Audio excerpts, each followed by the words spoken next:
All right, guys, thanks to my buddy Chris down in Hawaii, I'm able to show you this very slick looking Orient Bambino. Now, this is the second generation, and the way you can tell that versus the first is it says water resistant. That is the second generation. Water resist would have been the first generation. I got that information right off from the website. I'll put a link in the description too. That is Mark over at Long Island Watch.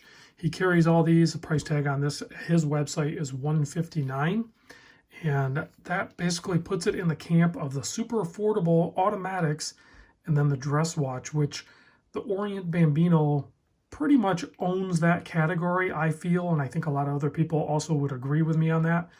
You have this really nice bubble type mineral crystal on there, really thin case, and some interesting colorways. In this case, I wanted to show you because this is a really nice rose gold, leaning more on the gold side, and then in combination with the black strap and the black dial, gives it a really good rich color.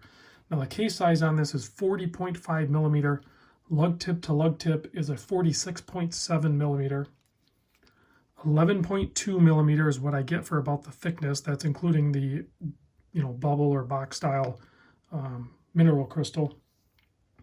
An odd lug width here of 21 millimeter, but the strap that it comes on, I think pairs up nicely with it. And I think you can get some other good 21 millimeter straps as well.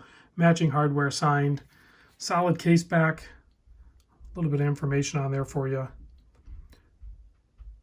I believe the model number on this is AC00001B, and it uses the automatic and hand winding movement called the F6924, which is a 3-hand with a date. So let me pop this guy on the wrist for you real quick. And for the people that absolutely like to know what I'm wearing, I'm currently wearing my titanium G-Shock. But let's get this Bambino on the wrist so you can see what it looks like on a 7¼ inch wrist, which just is perfect. I probably have it one, let me see, I might have a 1, 2. Yeah, that's better. I had to loosen it up a little bit. I was getting suffocated there. So you can see on my 7¼ inch wrist, it wears great. And at the price point, I think it's, even for someone like me that almost never wears a dress watch, you can pretty much justify owning one of these as your spare dress watch. You never know when you're going to be in a situation where you probably should wear a dress watch, and it's nice to have that as your backup. So even if you almost never wear it, it's still worth it, especially $160, $150, something like that. Even on the used market, you can get them closer to $100. I think maybe just spend the money, throw one in your watch case, and you'll have it available for you. And I think it's good to go.